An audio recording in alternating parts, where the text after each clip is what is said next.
No, just because they can't find a replacement. Okay, so in the Catholic Church,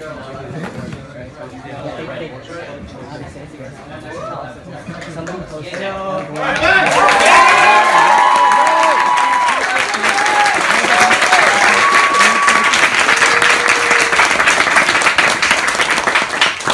Free speech goes on, so it turns out that your administrators are a bunch of hacks.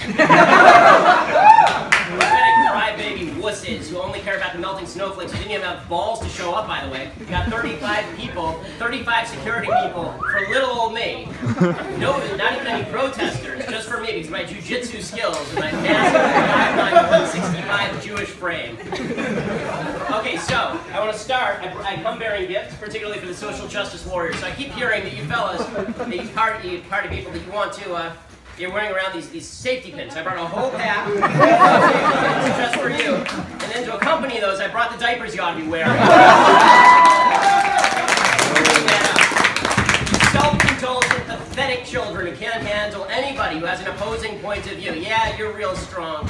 You're real tough. You're so strong and so tough, you have to stand behind the security and the police officers that you're bashing every single day. I promise you, in the privacy of their own homes, every member of that security team and every member of the police force is in agreement with me, not the people who they're protecting from my supposed free speech threat. Yep. And a quick note about all the protests that are taking place across the country, just as a preliminary. A lot of protests taking place about Donald Trump. These people are idiots, okay? I didn't vote for Trump for reasons both moral and political, but you can keep whining about reality like privileged snowflakes, but you're going to melt in the sun of the real world. Donald Trump does not give two shits about what you think. He's going to bathe in your salty tears. Okay, now, on to more important matters. Today we're going to take apart 3 terms. We're going to do it really quickly because now we've been time compressed and I want to make sure that Christina, who was kind enough to cede the podium to me in this ridiculous situation, I want to make sure that Christina has the capacity and the time to speak. So, here's what we're going to do. We're going to talk about social justice, white privilege, and safe spaces. Okay, so first of all, social justice. So back in May, Milo spoke at this university, and the SJWs shut down his event by storming the stage and screaming obscenities and threatening violence. And the Reverend Dennis Holtschneider sent a letter to the students the following day that said universities welcome speakers and give their ideas a respectful hearing, and then respond with additional speech countering the ideas. This, of course, opened the floodgates. One prominent law professor wrote that the president had betrayed marginalized students, and within minutes, the guy was basically fired for not having issued an apology abject enough for having someone who disagreed.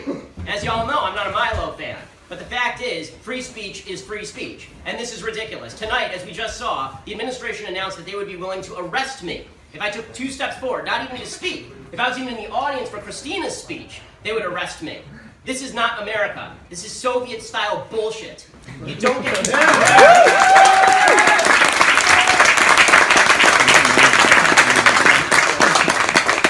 This isn't justice, of course, because justice means that your individual actions have individual consequences. This is social justice. Social justice, by the way, is an oxymoron, and it is for morons. Social justice is the idea. Social justice is the idea that if you are guilty, you might still be treated as innocent because of your race. That if you do something wrong in life, we can excuse that depending on your color, or your sex, or your sexual orientation. Social justice says that your group identity relieves you of individual responsibility. And hardcore leftists like to call themselves social justice warriors because they think that individual justice, that being treated decently as an individual, treating others decently as an individual, that is racist, sexist, bigoted, homophobic. They think that we should be held responsible not for our actions, but for the group to which we belong. Now, in normal parlance, we call this racist. In normal parlance, we call this sexist, treating people not based on who they are as individuals and what they do, but based on their group identity. Race doesn't mean anything. Sex doesn't mean anything when it comes to whether you're a good person or a bad person. But social justice warriors, they say that that standard is just too terrible, it's just too insulting. Social groups must be treated as superior to individuals.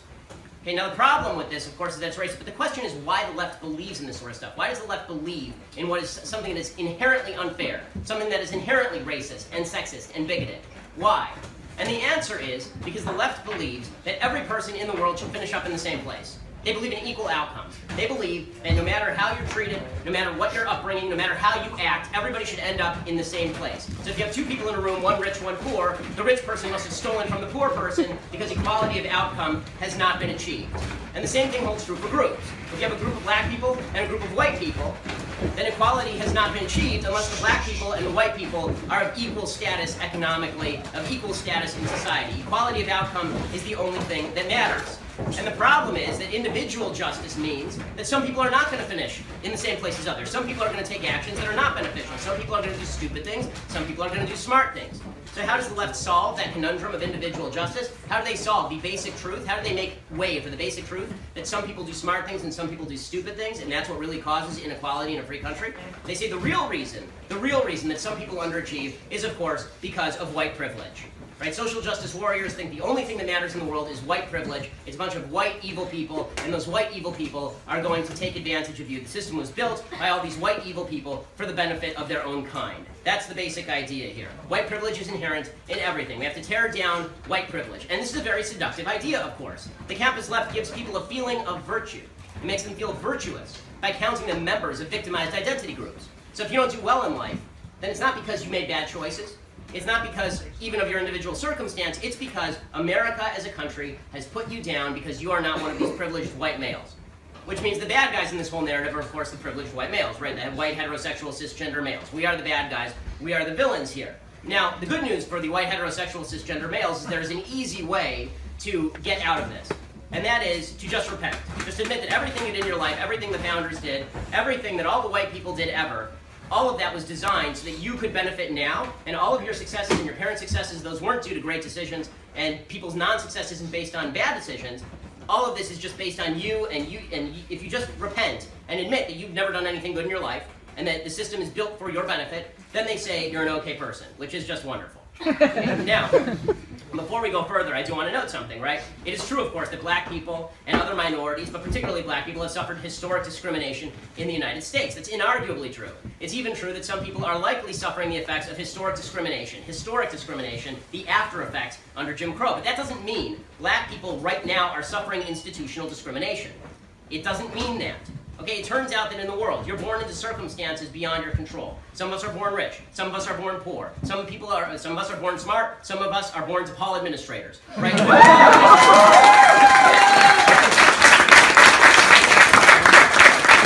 cannot fix where you start in life, and we can't fix where you finish in life. That is all beyond our control. The only thing we can control is making sure that your rights are not violated. And it turns out that America is a free and open country where white privilege is not what makes people successful or not successful. Decision privilege is what makes people successful or not successful. What you do as an individual is going to define whether you have a good life or not in the United States of America. What you decide to do is going to decide whether your kids succeed or fail in America. Not some white guy out in the sticks somewhere who's dreaming about how he's going to ruin your life. It turns out that in America, most people don't give a crap that much. Okay, nobody is saying where that black guy in the inner city, I'm sitting around my dinner table at night thinking, how do I keep that black guy in the inner city down? Nobody is doing that. The number of people who are doing that is minuscule or zero. The actual privilege that exists in any free country is the privilege of decision.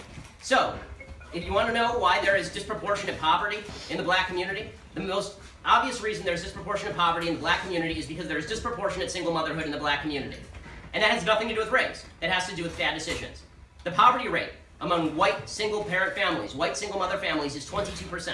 The poverty rate among black two-parent families is 7%. What happened to the white privilege? Did it just disappear? Did the white people decide that everything was okay now and so black two-parent families were all right? Or does it turn out that if you have one parent in the home, it makes it a lot harder to thrive in the workplace, it makes it a lot harder to thrive in raising your child? Right, here's another privilege, the not committing crimes privilege. Everybody keeps talking about white privilege is the reason why there are so many black people in jail. No, black people are committing a disproportionate share of crimes. That's the reason there are a lot of black people in jail. If you don't want to go to prison, as I just found out, all you have to do is not violate the law. Right? If you don't want to go to jail for murder, the easiest way to do that is to not murder people. And the statistics bear this out. As early as 1994, the DOJ surveyed felony cases across the country's 75 largest urban areas, found lower felony prosecution rates for blacks than for whites. In 2015, the DOJ analyzed the Philly Police Department. They found white officers were less likely to shoot black suspects than black or Hispanic officers. There's a survey in July 2016 from a Harvard professor named Roland Fryer, front page of the New York Times.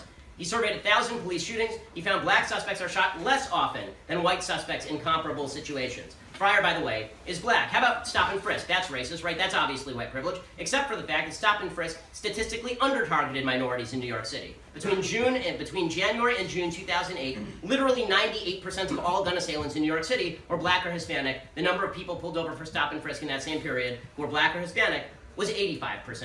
How about pulling people over for speeding, right? This is white privilege, speeding while black, right? The driving while black. Well, back in the early 90s, the New Jersey State Police were targeted. They were supposed to be responsible for this sort of racial profiling. It turned out the New Jersey State Police were pulling over black people 23% of the time for speeding. Only one problem, 25% of the speeders in the state of New Jersey were actually black. How about sentencing disparities, right? You keep hearing President Obama talk about the criminal justice system is so racist, and look at the sentencing disparities between cocaine and various other drugs, between crack and powder, which typically is the one they use. Well, the fact is, the reason that crack cocaine is penalized more than powder cocaine is because black legislators in the inner cities were sick of watching crack ravage their cities. It's more addictive, it's easier to distribute, and actually the penalty for crack cocaine and crystal meth, which is largely a white crime, is exactly the same in federal law. But all of this is white privilege, right? All of the inequality that springs from bad behavior, that is white privilege, all of it. When Baltimore riots, and it's largely black, right? It's a majority black town with a majority black police force, and a black police chief, and a black attorney general, and a black president, and a 9 out of 15 members of the city council are black, and all 15 are Democrats. When that city riots because a black guy is killed in the custody of black police officers, that's white privilege. Everything is white privilege. Everything is white privilege. And if we're going to talk about privilege, really, we ought to be talking about the really nefarious people. The really nefarious people who are privileged in the United States. I'm talking, of course, about the nefarious Asians. Right? Because the nefarious Asians are the ones who actually make more money on average than white folks. They get into better colleges on average than white folks. And that makes sense because, after all, the system was rigged for the benefit of Asian people. Right? Well, this is why the Asian founders created an Asian constitution on behalf of the Asian people, which is why the Constitution is written in Korean.